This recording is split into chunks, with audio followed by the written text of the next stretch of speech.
Welcome to Orange Weekly, presented by Krause Health, alongside Mike Waters. I'm Brent. Coming up, Syracuse basketball head coach Jim Boeheim says the Orange just need to keep shooting.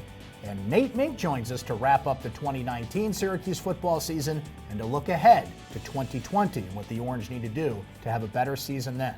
But Mike, we start with this basketball team, and it's right in the story you wrote after the Iowa game Tuesday night.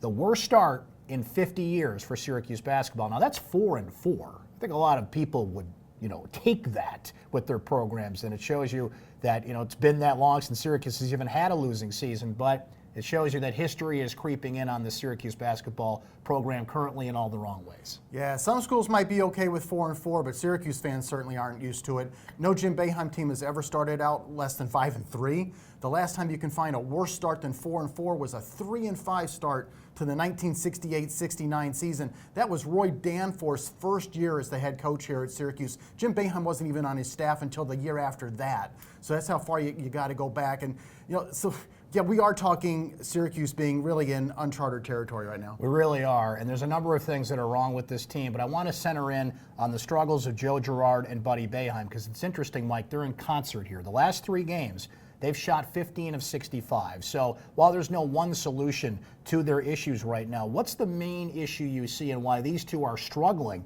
at the same time? They're not getting very good shots, and to be honest, they're not the type of players who can create their own. Neither one is a Tyus Battle, who could play Kobe Bryant against a man one-on-one and still get a decent shot. You have to get these guys open, and it's hard to get guys open when they're actually the ones you're counting on to score. Yeah, more to your point, you mentioned the overall field goal shooting. Joe and Buddy over the last 3 games are combined 6 of 35 from three-point range. That is a really terrible percentage.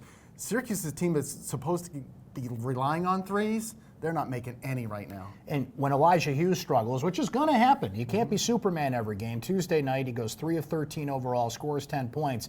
It's those 3 players that opposing teams are really honing in on. Barama Sidibe and Marek Dolezaj had pretty decent games against Iowa, but that's because defenses are kind of looking at it like, we'll absorb the impact that they have and really hone in on the 3 shooters. So, Mike, with this team having so many offensive issues right now, it's, when you walk by your bathroom sink, there's 2 kinds of fixes, right? It's either it's a slow drip and you're kind of like, you know what, I'll get to that, or your bathroom's flooded.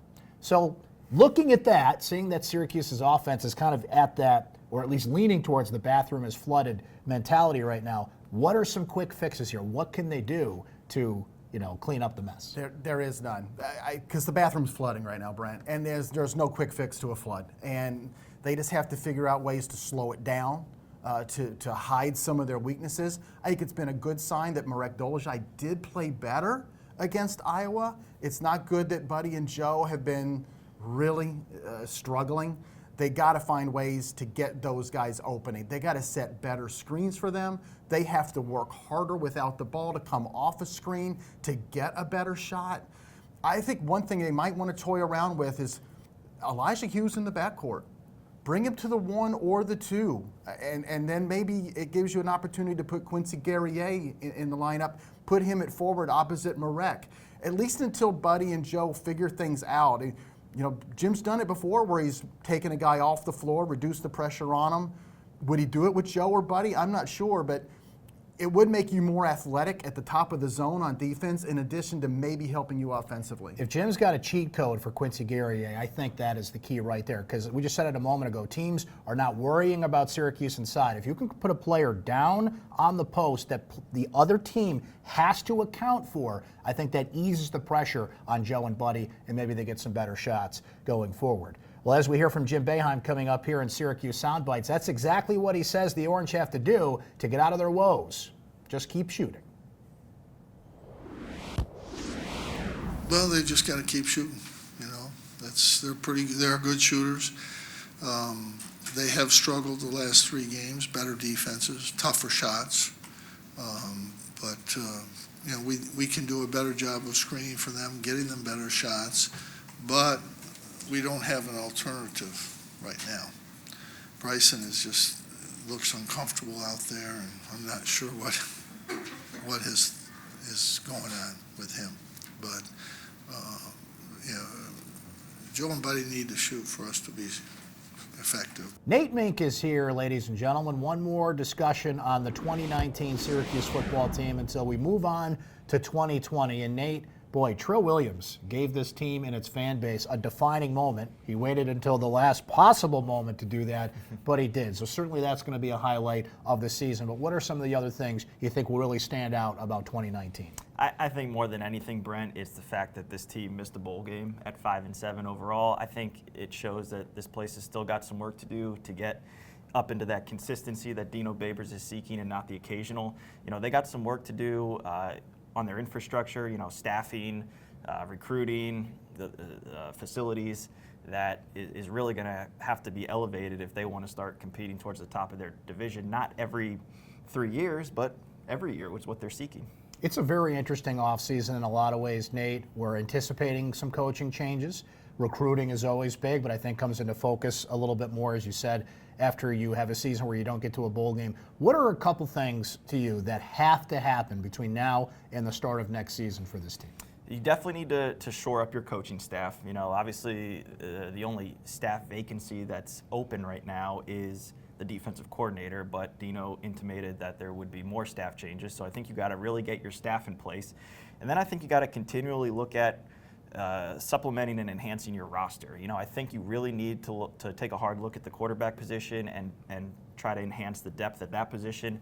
I think you can look at both lines of scrimmage and try to get better in there. Really, any position I think is viable if it's the right fit, because more than anything, you got to continually build up the depth and talent on this roster to compete with the Florida States, the Louisvilles, even the Pittsburghs. I agree that Syracuse is going to be taking a close look at the old transfer portal. You look at the JUCO ranks at this point. And Nate, I don't know how you really define this stars player ranking, but I'm going to define it this way. I think Syracuse needs to make a splash in recruiting. I think they've got to bring someone or others in. It doesn't have to be only one person that makes you say, okay, wow, that's a big get for Syracuse in whatever way that is. I'm going to say they need to get the right guys in here. And that's very ambiguous because oftentimes you really can't measure that stuff until they get on campus.